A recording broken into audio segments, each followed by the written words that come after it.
o trabalho da intervenção não é para que o autismo deixe de ser autismo, né? Para que a criança deixe de ser autista. Não, mas é para proporcionar para essa criança habilidades que naturalmente ela não desenvolveu. Então, a gente vai buscar o ensino dessas habilidades através de estratégias diversas, né? Para que ela possa desenvolver e para que as lacunas dos atrasos de desenvolvimento diminuam, e assim diminuindo, ela consegue acompanhar cada vez mais o desenvolvimento em relação aos seus pares, né, em relação ao que é esperado para ela naquela fase do desenvolvimento, da idade, né, a fase de vida.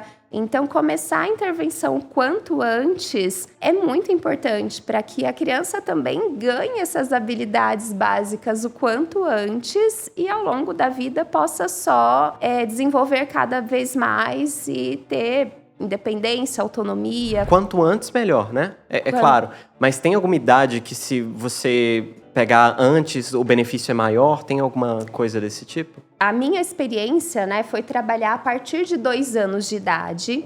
Mas sim, hoje tem profissionais que trabalham com bebês, mesmo não tendo ainda uma confirmação de um diagnóstico, mas a partir do momento que se identificam atrasos no desenvolvimento, né, atrasos de habilidades comportamentais que são importantes já para os primeiros meses de vida, e a gente consegue ter alguns marcos bem significativos, né? O contato visual, por exemplo, a busca do bebê pelo rosto humano, né, pela interação com o outro, a reciprocidade social, quando a gente interage com o bebê e ele se mexe, ele dá um sorrisinho, tudo isso são marcos que, quando observa-se que não está presente, né, esse repertório, já tem um sinal de alerta ali e uma intervenção já pode começar, né? Tem profissionais já fazendo esse trabalho de intervenção precoce com bebês. Você falou que a TCC, ela tem uma interseção com a aba, né? Mas quais são as diferenças e como é que você integra? Ele tem como integrar os dois?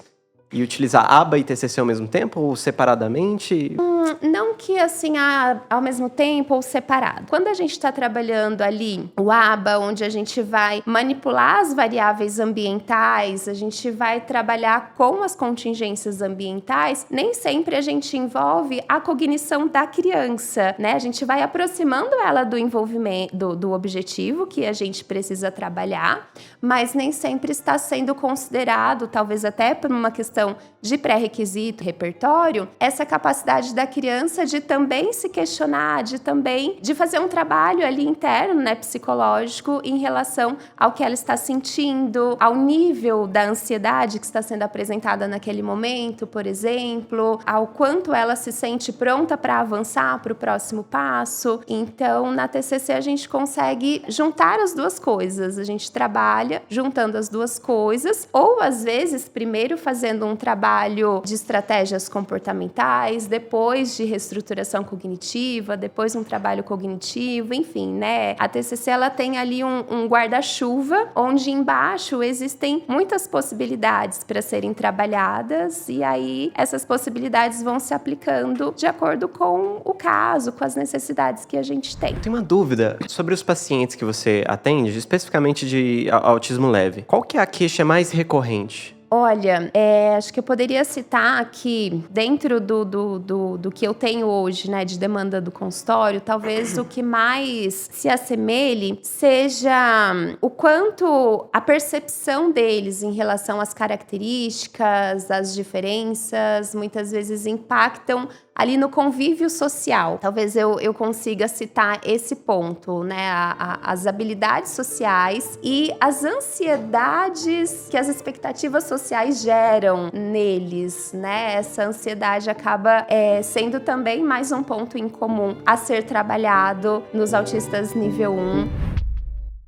Então, Aline, é um prazer ter você aqui com a gente hoje. E por que você não se apresenta? Conta um pouco pra gente da sua trajetória, como é que... Vamos lá, Vinícius, um prazer também, obrigada pelo convite. Vou começar então pelo comecinho mesmo.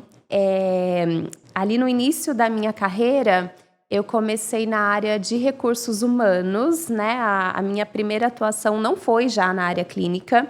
Ainda na graduação, comecei a fazer estágio não remunerado, estágio remunerado, não obrigatório, na área de recursos humanos. E quando eu me formei, eu continuei nessa área como efetiva, CLT, e permaneci ali alguns anos, né? Entre estágio e CLT, em torno de 7 anos. Recursos humanos trabalhando com recrutamento e seleção, treinamento, consultorias e RH de indústria, que dentro dessa área era o meu sonho, era onde eu queria chegar. De repente cheguei, me vi dentro de um RH de uma grande indústria, uma grande empresa, onde eu tinha um ótimo salário, eu gostava muito da equipe que eu trabalhava, eu tinha ótimos gestores, mas o trabalho em si, a atividade em si já não me preenchia. E eu olhava para o trabalho do psicólogo clínico e aquilo me chamava muita atenção. E foi a partir de então que eu comecei a mudar a minha mentalidade, começar a preparar a minha transição para a área clínica. Porque até então eu achava tudo muito interessante, mas eu nunca tinha atuado como psicóloga clínica. Comecei fazendo a minha terapia, comecei participando de instituições que ofereciam atendimentos clínicos, acompanhando o trabalho desses psicólogos, participando de supervisões. Eram trabalhos voluntários. Depois comecei a atender voluntariamente e só então, gostando muito dessa atuação, é que eu realmente bati o martelo que eu iria sair do RH e começar o consultório. Fiz essa transição, comecei o consultório do zero, porque apesar de ter tido essa experiência com atendimento clínico, eram atendimentos voluntários, eu ainda não era conhecida como psicóloga clínica, muito menos infantil, que foi o público que eu comecei. E comecei do zero, colocando uma meta para mim, que eu queria me realizar nessa atividade, mas eu também queria o retorno do meu trabalho, né? Eu precisava me manter daquilo, eu precisava desse retorno financeiro. E a minha meta era que eu tentaria por 2 anos ficar nessa área. Se eu não tivesse o retorno esperado, se eu não conseguisse me consolidar, eu voltaria para a área de recursos humanos. E eu já estou fazendo quase 10 anos de área clínica, né? Esses 2 anos já ficaram para trás. Deu certo, graças a Deus. Hoje eu me sinto muito realizada fazendo esse trabalho. Gosto bastante. Que bom. Você trabalhou, né, com aba. E como é que você foi? Primeiro você foi do RH para clínica, né? Exato. Primeiro já foi uma mudança e tanto. E por que você escolheu aba para início de conversa? Olha, na verdade eu não escolhi. Deixa eu te contar como foi. Eu comecei a trabalhar na clínica com o público infantil e adolescente, já com a abordagem da análise do comportamento, que na graduação foi a abordagem com a qual eu me identifiquei, né? E eu trouxe a abordagem como base para a minha atuação no consultório. E conheci uma profissional aqui em São José, que veio de São Paulo, que trabalhava com a terapia ABA, e ela estava para ganhar bebê. E ela conversou comigo, né? Ela falou, Aline, eu vou em breve ganhar bebê, preciso encaminhar as crianças que estão comigo para dar continuidade aos atendimentos, ao tratamento delas. Não conheço pessoas aqui em São José. Você aceita receber essas crianças? São crianças autistas, a gente trabalha com a terapia ABA, e você faria os atendimentos e eu te daria o suporte, faria a supervisão, né? Estaria junto com você. Não conhecia nada a respeito de autismo, né? Tinha ouvido falar muito pouco na época. Isso foi em torno aí entre 2016 e 2017. Mas eu aceitei, né? Eu falei, olha, me indica um livro sobre autismo, né? Preciso me familiarizar, preciso conhecer. Mas eu super topo, com a sua parceria, com o seu apoio, eu estou à disposição sim para receber essas crianças. E foi a partir dessa parceria que eu comecei a entrar em contato com o autismo e com a terapia ABA.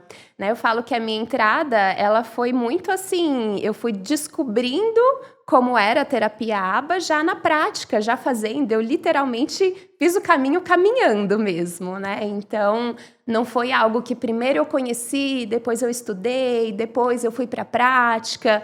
Aconteceu tudo junto e misturado. E aí eu me vi na necessidade de buscar a especialização, né? Eu vi que a prática, sem um embasamento da ciência, conhecendo ali a teoria também, tinha uma lacuna muito grande, e eu fui atrás desse conhecimento, da especialização, que foi um forte complemento nisso tudo, né, no meu trabalho. Até esse momento você tinha só a graduação em psicologia. Exato, só a graduação em psicologia. Aí foi em 2018 que até antes da pandemia, né, as pós-graduações, as especializações eram só presenciais. A gente não tinha ainda os cursos online, que hoje a gente tem muita facilidade, né, para buscar a especialização independente da logística. Aqui na região não tinha nenhum curso. Os mais próximos eram em São Paulo, no Paradigma, e a UFSCar estava com o polo em Piracicaba. E eu tentei me inscrever em São Paulo, mas quando eu me inscrevi já haviam acabado as vagas, já estavam esgotadas as vagas do Paradigma, e eu não queria esperar mais um semestre para começar a especialização. Então eu falei, não, vou para Piracicaba mesmo, vou me inscrever na UFSCar. E apesar de ser bem mais longe, eu lembro que na época eu estava num grupo do Facebook do Lucelmo Lacerda, onde ele comentou a respeito da especialização. Ele falou, olha, pessoal, falem sobre as regiões de vocês para organizar transporte e tudo mais. E eu comecei a movimentar. Falei, Vale do Paraíba, São José dos Campos, né? E a gente conseguiu um grupo, acho que de 10, 12 pessoas, mais ou menos. São José, Jacareí, Taubaté, Lorena. Tudo aqui perto. Se concentrava aqui, a gente pegava a van, 4 horas da manhã no sábado, todo mundo para Piracicaba, o dia inteiro estudando. E foi uma formação muito robusta, né? Era uma formação presencial, o dia todo em aula ali aos sábados, TCC tendo que ser apresentado, banca de aprovação. Então, foi uma formação bastante robusta, assim, que fez muita diferença para o meu trabalho, sem dúvida.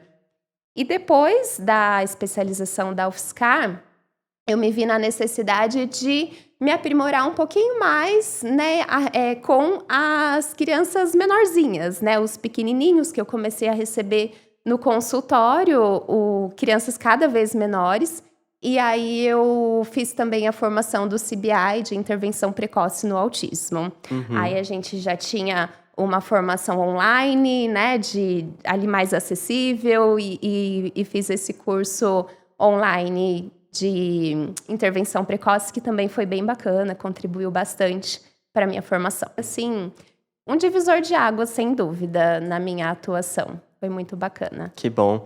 E aí, você foi trabalhar com as crianças menores, mas depois você especializou em TCC, pelo que eu entendi, né? Em terapia cognitivo-comportamental. Exato. A minha especialização mais recente, né? Minha formação mais recente agora é a TCC, porque as minhas crianças foram crescendo e eu falo que eu fui crescendo junto com elas, né? De repente, a gente estava num estágio da terapia onde aquela carga horária intensiva, o treino de habilidades comportamentais, habilidades básicas, esses objetivos a gente já havia alcançado.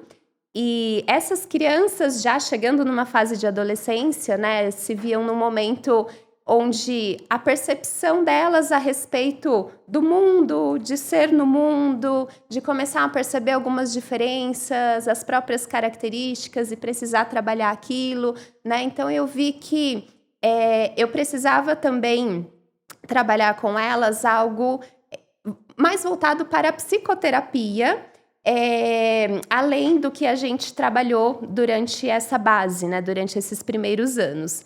E eu encontrei na TCC também muita evidência científica, né? Um repertório ali muito significativo para trabalhar essas questões, as questões de ansiedade, né? Que começavam a aparecer nessa fase da vida, o desenvolvimento de habilidades sociais, a questão da flexibilidade cognitiva, tudo isso a TCC traz, né? De uma forma, assim, com processos ali bastante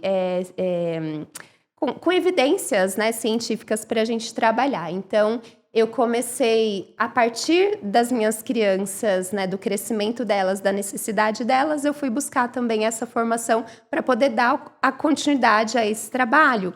E também comecei a receber outras pessoas no consultório, né, crianças e adolescentes, autismo nível 1, TDAH, outras neurodivergências em que não era o caso da terapia ABA, né? Não era necessidade ali para uma intervenção em ABA, mas que a TCC ela já tinha um repertório ali para se trabalhar com essas crianças. Então, foi um caminho natural que foi acontecendo, né? Conforme surgiam horários, porque diminuíam as horas de aba de uma criança ou outra, eu não conseguia trazer outra criança para a aba, porque não conseguia uma carga horária intensiva conforme aquela criança precisava, mas eu conseguia psicoterapia, conseguia TCC. Então, aos poucos, né, eu fui migrando de aba. Hoje tenho ainda pacientes em aba, né? São poucos, mas tenho.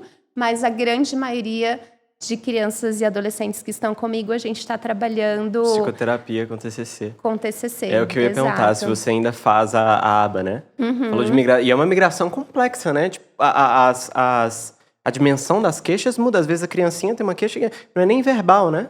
E agora você tem todo um outro conjunto de problemas, de questões para lidar. Como é que você lidou com isso para adaptar a sua terapêutica? Eu não senti tanto assim essa diferença tão drástica, né? Como foi acontecendo naturalmente e tendo já essa base da análise do comportamento, que a TCC ela, né, trabalha assim com estratégias da análise do comportamento.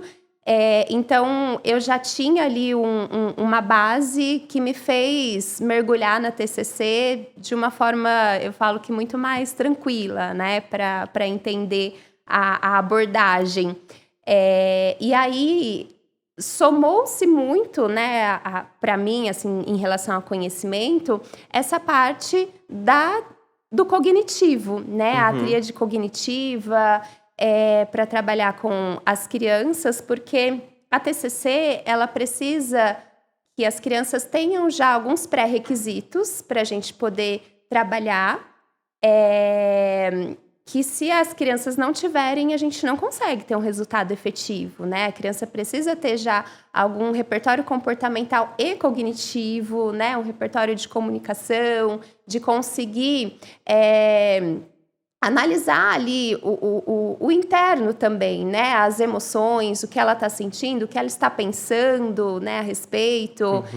Poder se questionar, para a gente poder trabalhar essa questão de questionar as próprias crenças, a reestruturação cognitiva. Então, são pré-requisitos que as crianças precisam ter para a gente poder realmente caminhar com a TCC. Abordar. Se não tiver, exato, né? Se a gente... tem uma criança TEA que não tem esses pré-requisitos, aí, sem dúvida, é a terapia ABA que vai precisar atuar primeiro, né? Para ganhar os repertórios básicos, as habilidades básicas, trabalhar o que está em déficit, o que está em excesso, enfim, para depois dar continuidade através da TCC. Sim, o que é um problema maior nos casos mais severos, né? Às vezes o paciente ele tem deficiência intelectual, e autismo também, né? Não ele não verbal. Aí você não conseguiria executar a TCC. Você teria que migrar para estratégias mais... como a ABA. Exato. Né? A TCC ela tem a sua contribuição muito significativa, porém, é necessário alguns pré-requisitos. Do contrário, a gente não consegue o resultado. Mas vem cá, você falou que a TCC, ela tem uma interseção com a ABA, né? Você teve facilidade, falou por isso. Mas quais são as diferenças? E como é que você integra ele? Você tem como integrar os dois? E utilizar ABA e TCC ao mesmo tempo? Ou separadamente? Conta um pouco mais. Não que, assim, ao mesmo tempo ou separado. Mas, por exemplo, se eu recebo uma criança... que dentro ali das necessidades, né, dos objetivos terapêuticos, a gente precisa trabalhar questões relacionadas a alguma dessensibilização, né, dessensibilizar de um medo ou de uma ansiedade social, por exemplo. São estratégias comportamentais que vão ser utilizadas ali, né? A dessensibilização sistemática e aproximando aos poucos essa criança do objetivo dela. Só que no paralelo, a gente vai trabalhando também a questão da ansiedade envolvida ali nesse processo, né? Onde a criança também vai, junto com essa dessensibilização, ao se aproximar desse objetivo final, ela também vai entendendo quais são os pensamentos que estão passando na cabeça dela naquele momento, né? Que está gerando aquela ansiedade, aprendendo a questionar aquele pensamento, a enfrentar. Então, quando a gente está trabalhando ali o ABA, onde a gente vai manipular as variáveis ambientais, a gente vai trabalhar com as contingências ambientais, nem sempre a gente envolve a cognição da criança, né? A gente vai aproximando ela do envolvimento, do objetivo que a gente precisa trabalhar, mas nem sempre está sendo considerado, talvez até por uma questão de pré-requisito, de repertório, essa capacidade da criança de também se questionar, de também de fazer um trabalho ali interno, né, psicológico, em relação ao que ela está sentindo, ao nível da ansiedade que está sendo apresentada naquele momento, por exemplo, né, ao quanto ela se sente pronta para avançar para o próximo passo. Então, na TCC, a gente consegue, né, juntar as duas coisas. A gente trabalha juntando as duas coisas, ou às vezes primeiro fazendo um trabalho de estratégias comportamentais, depois de reestruturação cognitiva, depois um trabalho cognitivo, enfim, né? A TCC ela tem ali um guarda-chuva, onde embaixo existem muitas possibilidades para serem trabalhadas, e aí essas possibilidades vão se aplicando de acordo com o caso, com as necessidades que a gente tem. Legal. Então, para mim, né, conhecer já a análise do comportamento me ajudou a entrar na TCC de uma forma muito tranquila, né? Foi muito interessante conhecer as questões cognitivas e já ter essa parte das estratégias comportamentais, né? Esse embasamento científico da análise do comportamento já me ajudou bastante a entender os processos da TCC também. Muito importante, legal. Sim. Bacana, um ajudou o outro, né? Com certeza, com certeza. Eu tenho uma dúvida sobre os pacientes que você atende, especificamente de autismo leve. Qual que é a queixa mais recorrente? Qual que é o desafio enfrentado mais que você mais frequentemente atende?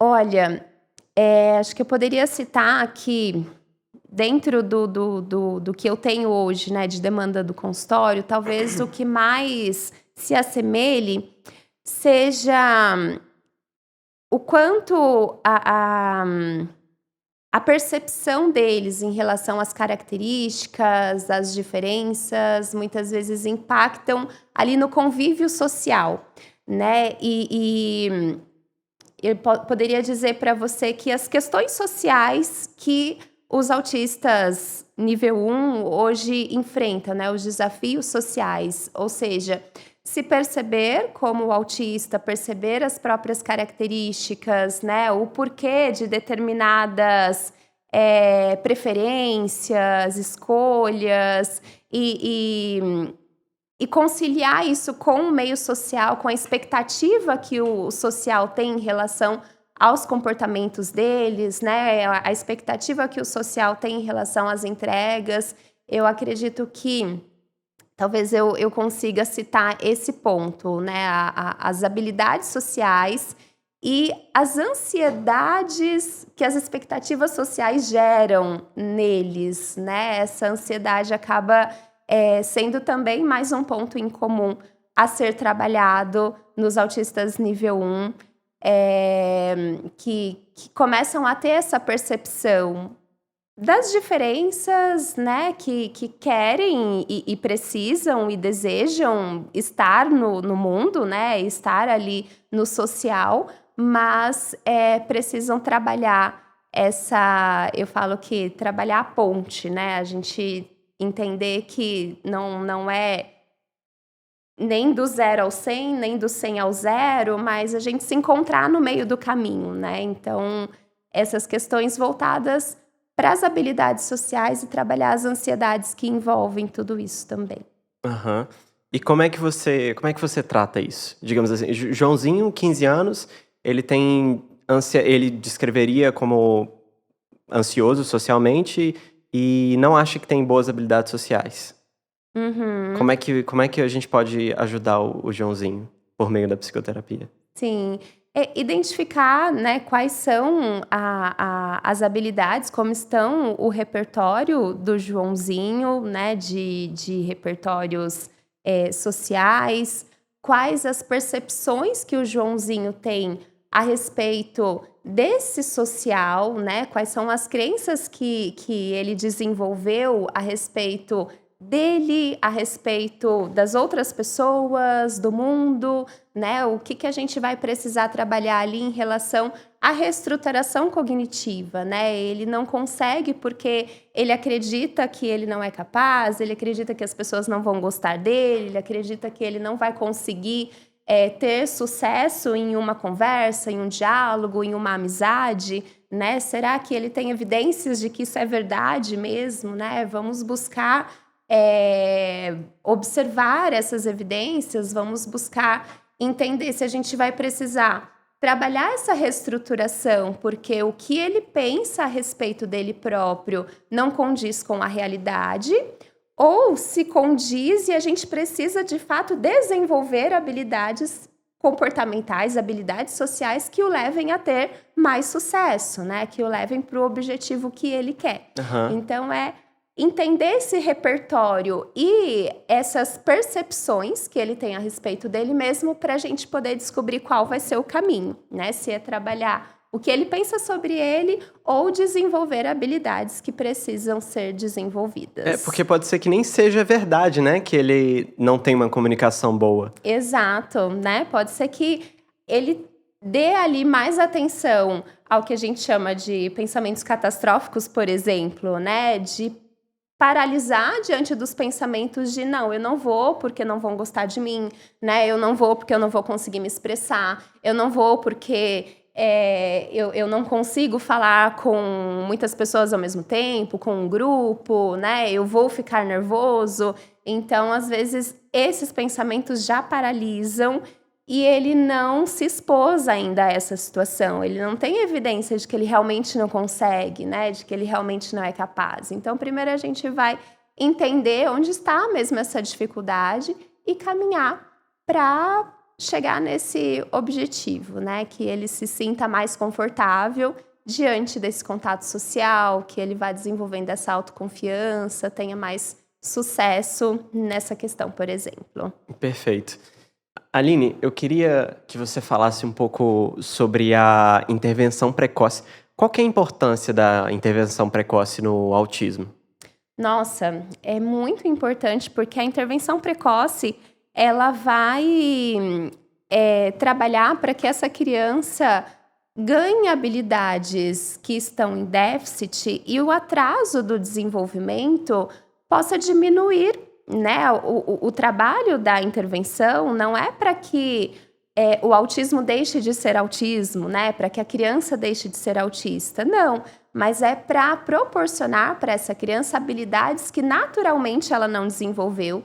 Então, a gente vai buscar o ensino dessas habilidades através de estratégias diversas, né, para que ela possa desenvolver e para que as lacunas dos atrasos de desenvolvimento diminuam e assim diminuindo, ela consegue acompanhar cada vez mais o desenvolvimento em relação aos seus pares, né, em relação ao que é esperado para ela naquela fase do desenvolvimento, da idade, né, a fase de vida. Então, começar a intervenção quanto antes é muito importante para que a criança também ganhe essas habilidades básicas o quanto antes e ao longo da vida possa só desenvolver cada vez mais e ter independência, autonomia, qualidade de vida e tudo mais. Aham.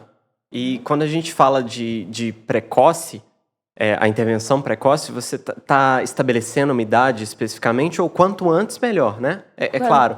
Mas tem alguma idade que, se você pegar antes, o benefício é maior? Tem alguma coisa desse tipo? Quanto antes, melhor. Eu não saberia te dizer hoje uma idade. Uhum. A minha experiência, né, foi trabalhar a partir de 2 anos de idade. Mas sim, hoje tem profissionais que trabalham com bebês. Mesmo não tendo ainda uma confirmação de um diagnóstico, mas a partir do momento que se identificam atrasos no desenvolvimento, né, atrasos de habilidades comportamentais que são importantes já para os primeiros meses de vida, que a gente consegue ter alguns marcos bem significativos, né? O contato visual, por exemplo, a busca do bebê pelo rosto humano, né? Pela interação com o outro, a reciprocidade social, quando a gente interage com o bebê e ele se mexe, ele dá um sorrisinho, tudo isso são marcos que, quando observa-se que não está presente, né, esse repertório, já tem um sinal de alerta ali e uma intervenção já pode começar, né? Tem profissionais já fazendo esse trabalho de intervenção precoce com bebês. Então, não, né, até onde eu sei, não existe uma idade mínima. A qualquer sinal de atraso, começar as intervenções. Quanto antes, o quanto melhor. antes, melhor. Até mesmo antes do diagnóstico? E se você está no processo diagnóstico, mas a criança já apresenta algum tipo de atraso? Você já deve iniciar? Já deve iniciar, porque o atraso das habilidades independe do diagnóstico, né? A gente não precisa dar um nome ao diagnóstico, né? Nomear o que a criança tem para desenvolver as habilidades que já se sabe que estão atrasadas. Quando a gente fala de desenvolvimento humano ali nos primeiros anos de vida, o tempo, ele faz toda a diferença, ele é muito importante, né? Porque o aprendizado, ele acontece muito mais rápido, as conexões cerebrais, elas estão borbulhando dentro das crianças pequenininhas. Então, quanto mais cedo começar, melhor. Por isso, não é necessário ter um nome, ter um diagnóstico para depois começar as intervenções. Sabendo que existe questões sensoriais, atraso de fala, de comunicação, comportamentos repetitivos, estereotipados, né? Falta de habilidade de brincar, de habilidade de autocuidado. Tudo isso já são motivos assim, muito significativos para começar um processo de intervenção, independente do nome. Do diagnóstico. Independente do diagnóstico. Assim, o atraso é certo, o diagnóstico é incerto. Já começa. Exato. Perfeito. Exato. Você falou agora do eye tracking. Tem muita gente trabalhando nisso, né? Como uma ferramenta, como um biomarcador meio que comportamental do autismo. A pessoa coloca um dispositivo no bebezinho e analisa a direção do contato visual. Uma IA faz isso, uma inteligência artificial, né? E parece que tem uma acurácia muito boa, né? Uma tecnologia que eles estão trabalhando, né? Então, continuamente, a galera... Só que eu lembrei. A galera tá trabalhando com isso. Legal. Queria te perguntar também do hiperfoco. Tem caso em que o paciente, o cliente, ele queixa de um hiperfoco, ou a família fala, ele tá muito focado nisso, não consegue concentrar nas outras coisas, tá trazendo prejuízo? Bastante. Bastante, mas geralmente a queixa vem mais da família do que do paciente, né? Da criança ou do adolescente. Porque o hiperfoco, geralmente, para eles, é uma zona de conforto e que, assim, me deixa aqui que tá tudo bem. Mas, né, muitas vezes isso acaba trazendo impactos para a rotina ou para o ambiente. E a família, às vezes, é a que mais se queixa a respeito que é quem do observa, hiperfoco. né? Eu perguntei porque o meu irmão, assim como ele, tem o diagnóstico de autismo também.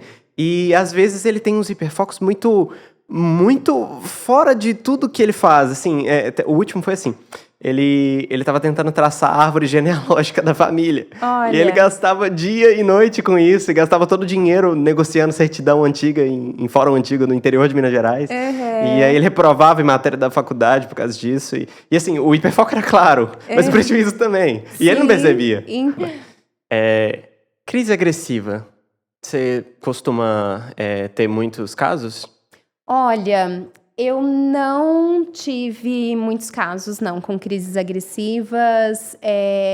Os casos que eu tenho, né, são crianças que estão comigo há bastante tempo. E crises de desregulação emocional, sim, né? Inclusive, eu sempre cito isso como sendo o maior desafio. Acho que as crises de regulação emocional, para mim, né, são situações ali que eu considero as mais desafiadoras da experiência que eu tenho, do trabalho do que eu já tive até então. Mas crises agressivas, eu não tive ainda esse contato mais próximo, assim, com crises agressivas. Os pequenininhos, né, ali uma crise de raiva e tudo mais, que acho que não dá para citar como uma crise agressiva, mas que o manejo ali, né, é muito mais tranquilo por ser pequenininho, a gente consegue, né, levar para um outro lugar facilmente, manejar de uma forma que está muito mais dentro das possibilidades, né? Eu sei que quando isso vai acontecendo com idades maiores, vai se tornando cada vez mais desafiadoras. Então, crises agressivas de crianças maiores, adolescentes, eu não tive essa experiência, não. Não foi algo comum para mim. Entendi. Foram mais as outras queixas, mais ansiedade, talvez? Sim. Dos maiores, né, ali, crianças maiorzinhas, 9, 10 anos, e adolescentes, queixas mais relacionadas a questões dos transtornos psicológicos. A ansiedade e depressão é algo que acaba sendo bastante comum, mas comportamentos agressivos, Aline, não tive esse contato tão próximo. Nem comportamentos autolesivos ou... Autolesivos de forma também, assim, significativa, do ponto de vista tão desafiador, não, né? O autolesivo, não sei se eu posso citar... Não é mais leve, mas, por exemplo, me lembro de uma criança que tinha o comportamento de ficar ali esfregando o olhinho, sabe? E aí isso estava trazendo prejuízos para ela. Então, era uma estereotipia que gerava um autolesivo, né? Isso foi sendo trabalhado, reduziu bastante, mas, assim, crianças maiores com autolesivos mais desafiadores, eu não cheguei a ter essa experiência, não. Entendi. Aline, a gente está chegando ao final do nosso bate-papo aqui e eu queria que você respondesse uma pergunta. Para quem está nos assistindo, um possível profissional seguindo carreira da psicologia, o que você tem para dizer para essa pessoa que pode enriquecer ela do que você passou? Olha, bom, a psicologia em si, né, tem ali muitas possibilidades, mas falando a respeito do caminho que eu trilhei, propriamente dentro da clínica, consultório, trabalhando com autismo, ABA, TCC, neurodiversidade, enfim, eu diria que a gente precisa dar o primeiro passo, né? Hoje eu tenho contato com pessoas que estão iniciando na área clínica, iniciando no consultório, muitas vezes criam uma barreira de insegurança em relação às demandas e acham, nossa, mas eu não vou dar conta, é muita coisa, né? E quando a gente olha para trás, a gente vê que é muita coisa mesmo, mas a gente só consegue um dia dar conta se a gente começar, né? A gente precisa começar, precisa, claro, se preparar o máximo possível, mas, de novo, o caminho se faz caminhando, né? Então, quanto mais a gente vai se lançando para os desafios e se dedicando com profissionalismo, com seriedade, buscando a ciência como base para o trabalho. Por mais que às vezes a gente sinta a insegurança e acha que a gente não está contribuindo, né? Mas depois a gente olha para trás e vê que sim, né? Que a contribuição existiu, que houve ali um ganho significativo, que a diferença foi feita na vida daquela pessoa. E isso é reforçador demais, né? É o que faz a gente querer continuar, querer seguir esse caminho. Então, o que eu diria para quem está começando é isso: se lance, comece, busque sempre a seriedade, o profissionalismo, mas sem deixar com que a insegurança trave, né? Porque a gente tem muita demanda, precisamos de profissionais capacitados, atuando, atendendo, porque a demanda ela existe, né? Tem bastante gente precisando dos psicólogos aí. E tem mesmo. Aline, a gente tem aqui nesse podcast a tradição de o convidado anterior, ele faz uma pergunta para o próximo convidado, só que ele não sabe quem é. Olha! E eu tenho uma pergunta para você, que foi feita pelo último convidado, e eu vou pedir depois para você fazer uma pergunta também. Tá joia! Então vamos lá. A pergunta é: qual que é a sua missão profissional e de que forma ela impacta a vida dos outros? Nossa, eu acho que eu vou levar para minha terapia essa pergunta. Brincadeira. Eu acho que a minha missão profissional ela é justamente poder proporcionar para os pacientes que estão comigo, para as famílias, né, para as pessoas que estão comigo, transformações que o meu trabalho pode contribuir, né? Seja para ganhos de habilidades, seja para conseguir lidar melhor com as suas questões emocionais, enfim, seja qual for o objetivo, que eu possa levar para eles com a máxima seriedade, o máximo de profissionalismo possível, essas transformações, é gerar impacto na vida das pessoas, né? Acho que a missão do meu trabalho é essa, gerar impactos positivos, claro, a intenção é sempre essa. E qual era a outra? Acho que tinha duas em uma, a missão. É meio que você respondeu as duas. Na verdade, era a missão e de que forma que ela impacta a vida dos outros. Tá, acho que tá respondida as duas então, né? Porque a vida dessas pessoas, elas acabam sendo impactadas ali de uma forma que, às vezes, as pequenas conquistas, né, que vão acontecendo, a gente vê o quanto faz diferença aquilo, né? De pouquinho em pouquinho, a gente tem crianças dentro de uma rotina, de uma qualidade de vida, de uma autonomia, adolescentes conseguindo se lançar a desafios, preparando para vestibular, enfim, né? A gente vê que eles conseguindo estar dentro de uma vida comum, isso é muito extraordinário, né? Então, eu acho que esse é o maior impacto que a gente consegue, a maior contribuição é ver essas pessoas vivendo, né? Vivendo bem. É isso. Perfeito. E qual que é a sua pergunta que você deixa para o próximo entrevistado, próximo convidado? Puxa, sem saber o assunto, sem tema, saber nada, quem totalmente às cegas. A partir do que já foi conquistado, do que já foi feito até o momento, quais são os próximos passos para o trabalho, para a carreira? O que mais essa pessoa busca, almeja realizar? Se tem algo que ela ainda pretende realizar em relação a objetivos profissionais? Uma boa pergunta. Excelente pergunta. Se aplica para o que vier, né? Para quem vier. Não exatamente. Sei quem será, então vamos deixar isso. Então, Aline, foi uma honra ter você aqui com a gente e eu tenho certeza que a conversa nossa foi extremamente valiosa para todo mundo que está assistindo. E muito obrigado por aceitar o convite. Foi excelente. Eu amei. Foi um bate-papo muito legal. Prazer estar aqui com vocês. Gostei muito de te conhecer também. Obrigada pelo convite.